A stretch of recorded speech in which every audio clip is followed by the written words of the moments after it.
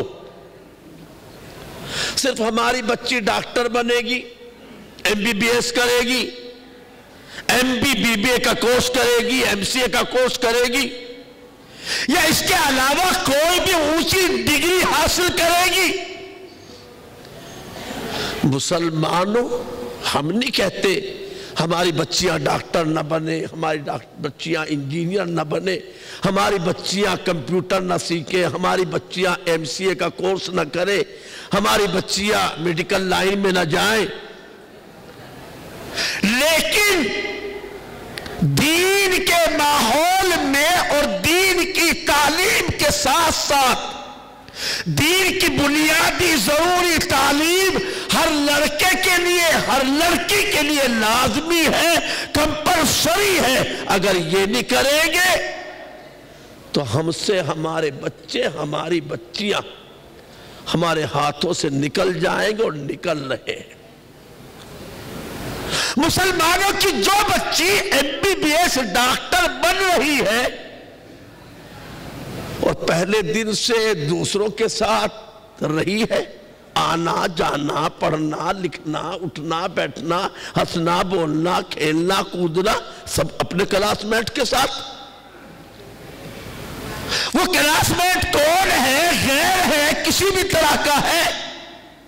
گھر کا ماحول دینی نہیں ہے، مدرسہ جھانکا نہیں ہے، قرآن کی تعلیم سے واقف نہیں، نبی کی سیرت کو جانتی نہیں، ازواج مطہرات کی سیرت پڑھی نہیں، تو یہ بچی ڈاکٹر بن کر پھر ہماری شاید ہی رہ پائے، پتہ نہیں کس کی بن جائے. اس لیے آج کے اس اصلاح معاشرہ پروگرام سے یہ پیغام پلے باندھ کر بالاپور ماشاءاللہ بڑی خوشی ہوئی یہاں کی خبریں سن کر، یہاں کی تاریخی معلومات حاصل کر کے۔ آپ کا بالاپور شہر ایک تاریخی شہر، ہم عصر کے بعد خانقاہ نقشبندیہ بھی گئے، ہمیں وہاں والوں نے بتایا، ہم نے اپنی آنکھوں سے دیکھا کہ بالاپور میں باقاعدہ شرعی عدالت لگتی تھی، شریعت کی روشنی میں فیصلے ہوتے تھے۔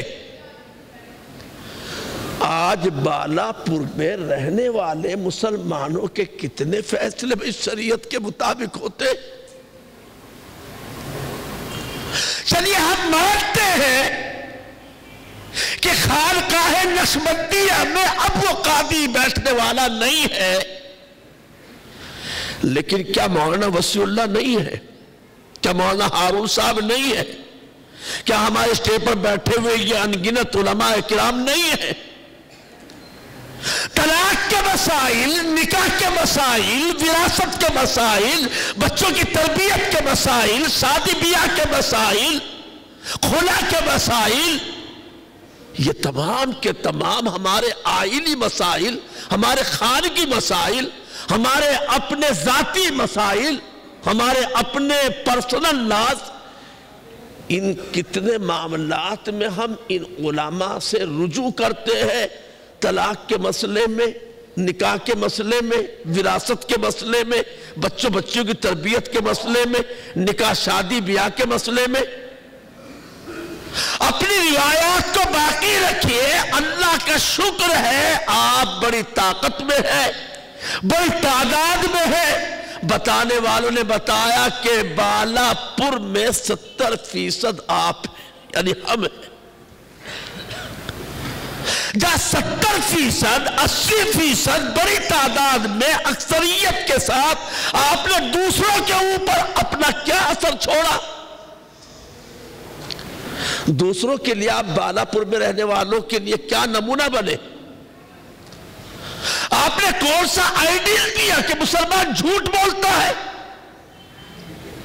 مسلمان بدمعاملگی کرتا ہے، مسلمان بھی ہماری طرح کی خرافات کرتا ہے، مسلمان بھی لے کر کے واپس نہیں کرتا ہے، مسلمان بھی کمزور کو ستاتا ہے، مسلمان بھی غریب کے اوپر ترس نہیں کھاتا ہے؟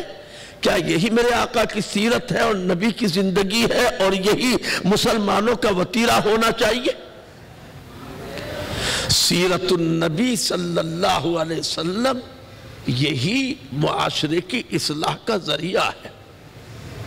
بظاہر یہ دو نام ہیں، دو عنوان ہیں، ایک سیرت النبی، ایک اصلاح معاشرہ۔ نہیں، سیرت النبی ہی پر چلنا، سیرت النبی ہی کو پڑھنا، سیرت النبی ہی کے رنگ میں خود کو رنگین کرنا، سیرت النبی ہی کے پیغام کو قبول کرنا، اسی کا نام تو اصلاح معاشرہ ہے۔ اور اسی اصلاح معاشرہ کے لیے تو نبی پاک صلی اللہ علیہ وسلم دنیا میں تشریف لائے، اور یہی وہ سیرت تو ہے جس نے دنیا میں انقلاب کیا، روم و ایران کے غرور کو زمین میں دھسایا، جس نے دنیا میں انسانیت کو زندہ کیا۔ انسانیت کی زندگی کا دوسرا نام میرے آقا کی سیرت ہے۔ اگر میرے آقا کی سیرت نہ ہوتی تو دنیا میں انسانیت نام کی کوئی چیز ہی نہ ہوتی۔ قرآن میں فرمایا وَإِن كَانُوا مِن قَبْلُ لَفِي ضَلَالٍ مُبِينٍ، اگرچہ یہ لوگ، یہ صحابہ کرام ان محنتوں سے پہلے، نبی کی بعثت سے پہلے کھلی گمراہی میں تھے، لیکن جب نبی نے محنت فرمائی، ایک اچھا پاکیزہ معاشرہ بنایا، تو پھر کہنے والے کہنے پر مجبور ہوئے۔ درفشانی نے تیری قطروں کو دریا کر دیا، دل کو روشن کر دیا، آنکھوں کو بینا کر دیا، خود نہ تھے جو راہ پر اوروں کے ہادی بن گئے۔ کیا نظر تھی جس نے مردوں کو مسیحا کر دیا؟ وہ مردوں کی مسیحائی کے نسخے ختم نہیں ہوئے، مردوں کی مسیحائی کے نسخے موجود ہیں قرآن اور حدیث کی شکل میں میرے اور آپ کے سامنے ہے۔ آپ صلی اللہ علیہ وسلم نے سب سے زیادہ زور، ایمان کے بعد سب سے زیادہ بڑی تاکید اللہ کے نبی صلی اللہ علیہ وسلم نے اچھے اخلاق، انسانی اخلاق بنانے پر دی ہے۔ انسانوں کے ساتھ اچھا سلوک کیا جائے۔ کہیں آپ نے فرمایا من کان یؤمن باللہ والیوم الآخر فلیکرم جارہ، جو اللہ کو اور آخرت کو مانتا ہے اسے چاہیے کہ وہ اپنے پڑوسی کا اکرام کرے۔ اکرام خیال نہیں، پڑوسی کی تعظیم کرے، اکرام کرے۔ جب پڑوسی کا اکرام نہیں کرتا ہے تو گویا کہ وہ اللہ پر اور آخرت پر یقین نہیں رکھتا، ایمان نہیں رکھتا۔ کبھی آپ نے فرمایا واللہ لا یؤمن، واللہ لا یؤمن، واللہ لا یؤمن، تین مرتبہ قسم کھا کے فرمایا، قسم خدا کی وہ مومن نہیں، اللہ کی قسم اس کا ایمان نہیں، واللہ وہ ایمان والا نہیں۔ کون؟ صحابہ نے عرض کیا یا رسول اللہ کون ایمان والا نہیں؟ آپ نے فرمایا کہ جس کا پڑوسی اس کی حرکتوں سے محفوظ نہ ہو۔ آپ نے ارشاد فرمایا، جب پوچھا صحابہ کرام نے تو نبی کریم صلی اللہ علیہ وسلم ارشاد فرماتے ہیں کہ اس کا پڑوسی اگر اس سے مطمئن نہیں، اس کا پڑوسی اس سے محفوظ نہیں، سنتش نہیں، اس کا ایمان مکمل نہیں۔ کوئی مذہب کی قید نہیں، ذات برادری کی قید نہیں۔ نبی پاک علیہ السلام نے فرمایا کہ جو اپنے بڑوں کی تعظیم نہ کرے، چھوٹوں پر شفقت نہ کرے، من لم یرحم صغیرنا ولم یعقر کبیرنا فلیس منا، جو بڑوں کی عزت نہ کرے اور چھوٹوں پر شفقت کا ہاتھ نہ رکھے، اس کا ہم سے کوئی لینا دینا نہیں، اس کا ہم سے کوئی تعلق نہیں۔ یہ کس کے لیے فرمایا بھئی؟ یہ نبی کی تعلیمات کس کے لیے؟ کتابوں میں لکھنے کے لیے، مقرروں کے بیان کرنے کے لیے۔ یہ نبی کی ہدایات، نبی کی تعلیمات۔ جب پڑوسی کے ساتھ بھی رتی برابر ذرا سی بھی زیادتی برداشت نہیں ہے، ایمان کو خطرہ ہے، تو بیٹا باپ کی شان میں گستاخی کرے تو ایمان کہاں رہے گا بھئی؟ بیٹا باپ کی عزت پر ہاتھ ڈالے تو ایمان کہاں باقی؟ اس لیے میرے محترم بزرگوں، نوجوان بھائیوں، اللہ کے رسول صلی اللہ علیہ وسلم نے جو اخلاق پیش کیے ہیں، جن اخلاق کی تعلیم دی ہے، کبھی آپ فرماتے ہیں، صحابہ پوچھتے ہیں یا رسول اللہ سب سے بڑھیا مسلمان کون سا ہے؟ سب سے بڑھیا مسلمان؟ آپ نے جواب میں فرمایا من سلم المسلمون من لسانہ و یدہ۔ یہ تو نہیں فرمایا آقا نے جس کے پاس اتنی لمبی ہزارہ تسبیح ہو وہ بڑھیا مسلمان، جو اتنا لمبا کرتا نیچا پہنتا ہو وہ بڑھیا مسلمان، جو مطلب ہے کہ گول گول ٹوپی اوڑتا وہ مسلمان، جو لچھے دار تخری جھاڑتا وہ مسلمان۔ بھئی نماز یہ تو ہے ہی فرض، زکوٰۃ جن پر فرض کو دینی، حج کی استطاعت جن میں انہیں کرنا ہی ہے، لیکن آپ نے فرمایا سب سے بڑھیا مسلمان، افضل مسلمان، کہ اس کے بھائی کو اس کی زبان اس کے ہاتھ سے کوئی تکلیف نہ پہنچے، یہ سب سے بڑھیا مسلمان۔ کون ہے بھئی سب سے بڑھیا مسلمان؟ یوں تو رات دن مسجد میں ہے، اشراق بھی، چاشت بھی، اوابین بھی، تہجد بھی، صبح شام کی تسبیحات بھی، دیگر اعمال بھی. بڑی اچھی بات ہے، اللہ تعالیٰ اور ترقی دے، اللہ اور نیکیوں کی توفیق دے. لیکن یہ سب کچھ کرتا ہے، گھر آ کر کے بیوی پر ظلم کرتا ہے، باپ کا مقابلہ کرتا ہے، دکان پر بیٹھ کر کے ڈنڈی مارتا ہے، بھائی کا حق چھینتا ہے، کمزور کو ستاتا ہے. اللہ کے نزدیک یہ ایمان والا، کامل ایمان والا نہیں ہے. سب سے بڑھیا مسلمان کون سا ہے؟ جس کی زبان سے، جس کے ہاتھ سے کسی کو تکلیف نہ پہنچے. میرے محترم بزرگوں، یہ اصلاح معاشرہ ہمارے بزرگوں کی فکر کا نتیجہ ہے. بہت دنوں سے جمعیت علماء اور جمعیت علماء سے منسلک حضرات، اس سے وابستہ ذمہ دار، یہ سب لوگ بڑی فکر میں ہے کہ کس طرح آنے والی مسلمان نسل کو ایمان پر باقی رکھا جائے. ایمان لوٹنے کی سازشیں بن چکی، آنے والی نسل کو ایمان سے خالی کرنے کے منصوبے طے ہو چکے. اسکولوں کا نصاب بدلیں گے، نیا سبجیکٹ لائیں گے، نئی نئی کتابیں لائیں گے، سائنس کا سبجیکٹ پڑھایا جائے گا، فلاں کتاب فلاں مذہب کی پڑھائی جائے گی، تعلیم کو کمپلسری لازمی کیا جائے گا، انیواریہ کیا جائے گا، نشلک کیا جائے گا. یہ بھی کرنا ہوگا، وہ بھی کرنا ہوگا. 6 سال سے لے کر 14 سال تک ہر بچے کو اس نشلک اور انیواریہ شکشا کے اندر آنا پڑے گا. جب یہ صورتیں ہوں گی تو مدرسے میں کون پڑھنے آئے گا؟ کب پڑھنے آئے گا؟ 6 سال سے تو آئے گا. اس لیے محنتیں ہو رہی. آنے والی نسلوں کو بچانا ہے، ایمان پر باقی رکھنے کی محنتیں کر رکھنی ہے.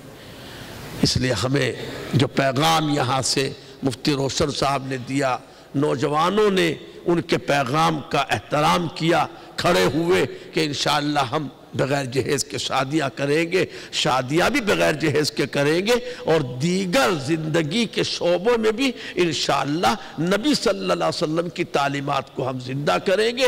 اس کا عہد لے کر کے جائیں. اپنے بالا پور کو سب سے اعلیٰ و بالا بنانے کی کوشش کریں. جیسا نام بالا ہے، اونچا، بالا کے معنی اونچے کیا آتے ہیں؟ بالا پور، سمجھے نہیں؟ اونچا، بہت بلند مرتبے والا، اعلیٰ. تو ایسے ہی اعلیٰ رہنے والے بھی بنے، ورنہ تو اونچی دکان، پھیکے پکوان، دکان تو بڑی شاندار، اور کھا کر کے دیکھا تو بالکل بے ڈھنگا کھانا. تو ایسا ہی ہو جائے گا. ہے تو نام بالا پور اور یہاں بیل بنے ہوئے ہیں بجائے بالا کے. تو ایسا نہ کیجئے. نوجوان خاص طور سے اپنی زندگیوں میں تبدیلی لائے. بغیر سیرت نبوی کی روشنی کے معاشرے کی اصلاح نہیں ہو سکتی. جوا، سٹا، شراب نوشی، نشہ کسی بھی انداز میں ہو، بہت ساری طریقے ہیں نشہ کرنے کے. کوئی کس طرح کر رہا ہے، کوئی انجیکشن لگوا رہا ہے، کوئی ڈیزل پیٹرولی پی کر کے، کوئی کھانسی کی دوا آتی تھی کوریکس کر کے بند کر دی، اسی لیے اس میں نشہ ہوتا تھا، اسی کو ڈیل رہا ہے. کوئی ہیروئن، کوئی اسمک، کوئی پتہ نہیں کیا کیا. تو اللہ کرے. یہاں تو ماشاءاللہ بڑا جی خوش ہوا نوجوانوں کا جذبہ دیکھ کر. ان علماء کی تربیت کا اندازہ ہوا کہ یہاں نوجوان علماء کی زیر تربیت ہے ماشاءاللہ. میں ان تمام نوجوانوں کا بھی اور ان نوجوانوں کے سرپرستوں کا بھی تہہ دل سے شکریہ بھی ادا کرنا چاہتا ہوں کہ نوجوانوں نے جس طرح آنے والوں کی خاطرداری اور عزت افزائی کا انہوں نے اخلاقی طور پر ثبوت دیا. اللہ پاک ان ہمارے تمام نوجوانوں کی جوانی میں سلامتی فرمائے اور اللہ پاک ان کی زندگی کو بہتر سے بہتر بنائے. اور جو کھڑے ہوئے تھے بیچارے ان سب کی شادیاں اللہ جلدی کرائے اور نیک صالحہ بیویاں جو سکھ چین دے ان کی زندگی میں، ایسی بیویاں اللہ پاک ان کو عطا فرمائے. ہمارے جمعیت کے احباب، ذمہ دار، اراکین، عہدیداران یہاں سب موجود ہیں. ان کی محنتوں کو اللہ قبول فرمائے اور اس جلسے میں جس انداز میں بھی جس نے جو بھی تعاون کیا ہے اس کو کامیاب بنانے میں، بارونق بنانے میں، اللہ سب کو ان کی محنتوں کا بہترین سے بہترین بدلہ دنیا میں بھی اور آخرت میں بھی اللہ پاک عطا فرمائے. آمین. وآخر دعوانا الحمدللہ رب العالمین. دعا کریں گے بھئی انشاءاللہ. لیکن دعا سے پہلے ایک بات یہ بتاؤ کہ آج کے جلسے میں کیا کیا باتیں طے کی آپ نے؟ ایک بات تو یہ طے کی کہ بغیر جہیز کے بالاپور کے لڑکے شادی کریں گے انشاءاللہ. دوسری بات یہ طے کر لیجئے کہ ہمارا کوئی بچہ، ہماری کوئی لڑکی بغیر دین کی تعلیم کے نہیں رہے گی، ہے نا؟ انشاءاللہ طے کر رہے ہیں نا اس کو. ہم اپنے لڑکوں لڑکیوں کو کچھ پڑھائیں لیکن دین ضرور پڑھائیں گے. دو باتیں ہو گئی. تیسری بات، اپنے شہر بالاپور میں ان اکابر علماء کی نگرانی اور سرپرستی میں ایک اصلاحی کمیٹی قائم کریں گے. یہ ہے بنی ہوئی، اس کو متحرک کریں گے، اسے فعال بنائیں گے. آپ کے شہر بالاپور میں علماء کی، سماج کے ذمہ داروں کی، نوجوانوں کی ایک اصلاحی کمیٹی بننی چاہیے. جب کسی کے یہاں رشتہ طے ہو جائے تو یہ اصلاحی کمیٹی وہاں پہلے سے پہنچ کر ان کو کہے بھیا آپ اپنے بیٹے کا رشتہ کر رہے، چند آدمی جا کر کے نکاح کر کے لے آؤ، لمبی بارات نہیں جائے گی، زیادہ مہمان نہیں جائیں گے، سیدھی سادھی شادی کر کے اگر گنجائش ہوگی تو ولیمہ کر لینا. ولیمہ سنت ہے، اولم ولو بشاتن. ایک ہی بکری کا بچہ ہو تو بھی ولیمہ کرو. ولیمے میں پورے بالاپور کی دعوت کرنا، تمام رشتہ داروں کی، قرضہ لے کر بوجھ میں دب کر. ایسا ولیمہ سنت نہیں ہے، اور ایسا ولیمہ بھی سنت نہیں. بعد ولیموں پر اللہ کے پیغمبر نے لعنت بھی فرمائی. ایسا ولیمہ ملعون ہے جس میں کسی غریب کو کھانے پر نہ آنے دیا جائے.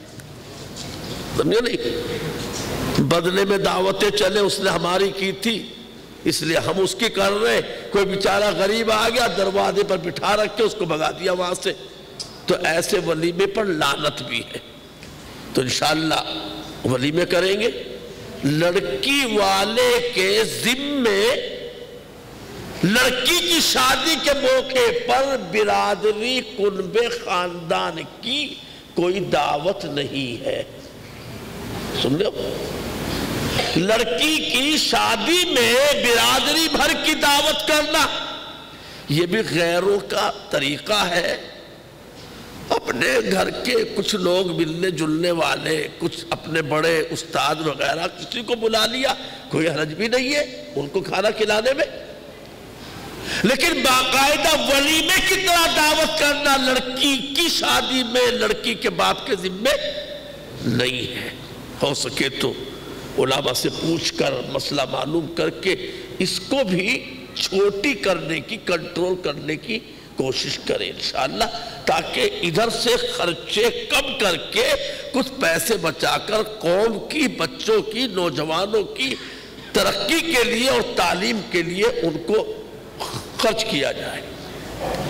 یہاں بالاپور میں آپ کا اپنا ایسا محفوظ دینی رنگ کے ساتھ ادارہ ہونا چاہیے جہاں خالص ہماری بچیاں دین کے ماحول میں تعلیم حاصل کریں.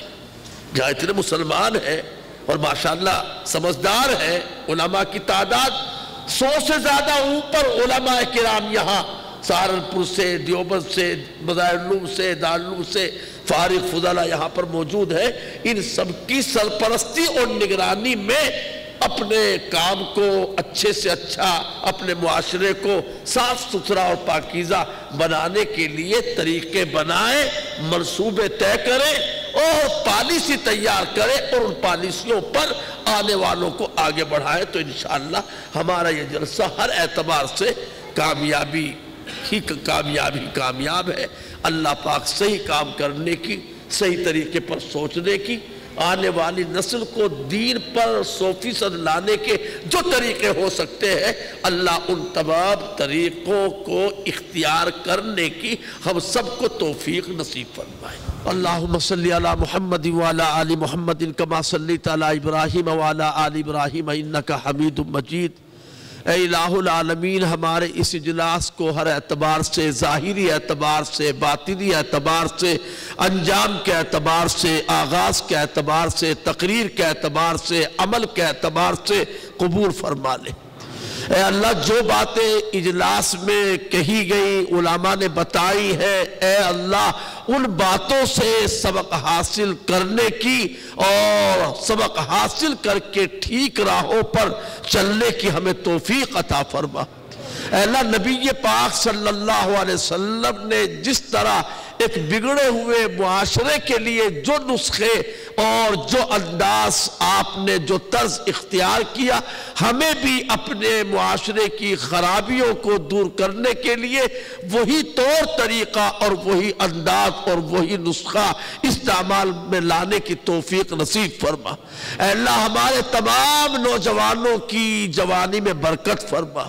اے اللہ، جن نوجوانوں نے جلسے کو کامیاب بنانے میں سر دھڑ کی بازی لگائی ہے اور آنے والے مہمانوں کو انہوں نے مہمانوں کا استقبال کیا، اعزاز کیا ہے، اے اللہ ان کو اس کے بدلے میں دنیا کا سکون بھی اور آخرت کی ترقیات بھی عطا فرما۔ اے اللہ، جن بچوں اور جن ہماری بچیوں کی ابھی شادیاں کسی بھی وجہ سے اگر نہیں ہو سکی ہے تو اے اللہ لڑکوں کے لیے اچھی نیک لڑکیوں کا، لڑکیوں کے لیے اچھے نیک لڑکوں کا غیب سے انتظام فرما، آسانیاں پیدا فرما۔ جن کے یہاں ابھی کوئی اولاد نہیں ہوئی وہ اولاد کے خواہش مند ہے، اے پاک پروردگار ان کو نیک صالح اولاد عطا فرما۔ اے اللہ، پیار محبت سے، اتحاد اور اتفاق سے مل جل کر ہمیں زندگی گزارنے، دین کے کاموں کے کرنے کی توفیق عطا فرما۔ اے اللہ، ہمیں اپنے بڑے اکابر علماء کرام کی سرپرستی اور نگرانی میں کام کرنے کی توفیق عطا فرما۔ اس جلسے کی برکتوں سے پوری بستی بالا پور قرب و جوار کو مالا مال فرما دے۔ اے الہ العالمین، تمام پریشان حال لوگوں کی پریشانیوں کو دور فرما دے، تمام بیماروں کو شفا، صحت اور تندرستی عطا فرما دے۔ اے اللہ، جو دنیا سے جا چکے، مرحوم ہو چکے ہمارے آبا و اجداد، ملنے جلنے والے احباب، اقربا، اعزاء، دوست، رشتہ دار، ہمارے اساتذہ، مشائخ اعظام، رہبران قوم و ملت، اے اللہ سب کو کروٹ کروٹ جنت نصیب فرما، سب کی بال بال مغفرت فرما۔ اے الہ العالمین، اپنے فضل و کرم سے جو بے کاروبار ہے اور وہ پریشان حال ہے، اے اللہ ان کو حلال کاروبار عطا فرما۔ اے پاک پروردگار، ہمارے ایمان کی، اعمال کی، اخلاق کی، کردار کی حفاظت فرما، ہماری جان کی، مال کی، عزت کی، آبرو کی حفاظت فرما۔ اے اللہ، مساجد کی، مدارس کی، مقابر کی، اسلامی شاعر کی، دینی شخصیات کی، دینی جماعت و جمعیتوں کی، ملی تنظیموں کی، دین کے تمام سلسلوں کی، تبلیغ کے تمام مراکز کی، کام کرنے والوں کے کاموں کے انداز کی، سب کی حفاظت فرما۔ اے الہ العالمین، اپنے فضل و کرم سے ہم سب کو دین کے کاموں کے لیے، دین کی تبلیغ کے لیے، دین کی دعوت کے لیے، دین کی حفاظت کے لیے، دین کے پیغام کو عام کرنے کی اے اللہ ہمیں توفیق، ہمیں ہمت، ہمیں طاقت اور ہمیں سلیقہ عطا فرما۔ اے اللہ، نبی پاک صلی اللہ علیہ وسلم سے سچی محبت اور آپ کی پکی اطاعت ہمیں نصیب فرما، صحابہ کرام کی محبت سے ہمارے قلوب کو سرشار فرما۔ اے اللہ، اپنی اور اپنے حبیب کی رضامندی کے لیے جو کام ہمیں کرنے چاہیے، اے اللہ ہمیں ان کاموں کے کرنے کی توفیق عطا فرما۔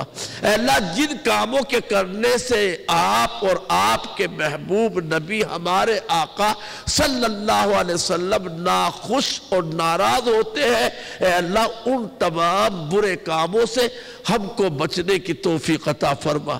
اے اللہ جن کاموں کے کرنے کا قرآن و حدیث میں ہمیں حکم دیا گیا ان پر عمل کرنے کی، اور جن کاموں کے کرنے سے ہمیں قرآن و حدیث میں روکا گیا ان کاموں سے رکنے کی ہمیں توفیق عطا فرما۔ ہم سب کے لیے پاک پروردگار خیر کے فیصلے فرما، عافیت کی، سکون کی، راحت کی، عزت کی، ایمان والی زندگی نصیب فرما، برکت والی، عزت کی، حلال اور فراخ روزی ہم سب کو نصیب فرما۔ اے الہ العالمین ہمارے تمام اکابر کی، ہمارے ان تمام بزرگوں کی عمروں میں نیکیوں کے ساتھ، صحت و عافیت کے ساتھ برکتیں پیدا فرما۔ اے اللہ جن لوگوں نے ہم سے دعاؤں کے لیے کہا ہے، ہم سے امید رکھتے ہیں، دعاؤں کے وہ محتاج ہیں، مستحق ہے، اور یہ سامنے بہت بڑا مجمع تشریف فرما ہے، پتہ نہیں کس کس کے دل میں کیا کیا اپنی مرادیں، حاجتیں، ضرورتیں ہیں۔ اے اللہ آپ سب کے حال کو، سب کی ضرورت کو، سب کے دلوں کی نیتوں کو خوب جانتے ہیں۔ اے اللہ سب کے نیک مقاصد میں کامیابی عطا فرما۔ ہمارے ایک دارالعلوم دیوبند کے ملازم ہیں مولانا صداقت صاحب، کل سے ان کی اہلیہ وینٹیلیٹر پر ہے، انہوں نے خاص طور پر دعاؤں کی درخواست کی ہے۔ اللہ تعالیٰ ان کی اہلیہ صاحبہ کو تندرستی عطا فرمائے، اس کے لیے اب بھی دعا کر رہے اور انشاءاللہ آئندہ بھی آپ دعا فرمائے۔ اللہ تعالیٰ تمام بیماروں کو شفا عطا فرمائے۔ اے پاک پروردگار اپنے فضل و کرم سے ہم سب کو ایمان پر زندہ رکھ اور ایمان ہی پر ہمیں موت دے، اور ایمان والوں ہی کے ساتھ ہمارا حشر فرما۔ سبحان ربک رب العزت عما یصفون وسلام علی المرسلین والحمدللہ رب العالمین۔ دعوت میڈیا یوٹیوب چینل، محبت کا پیغام، انسانیت کے نام۔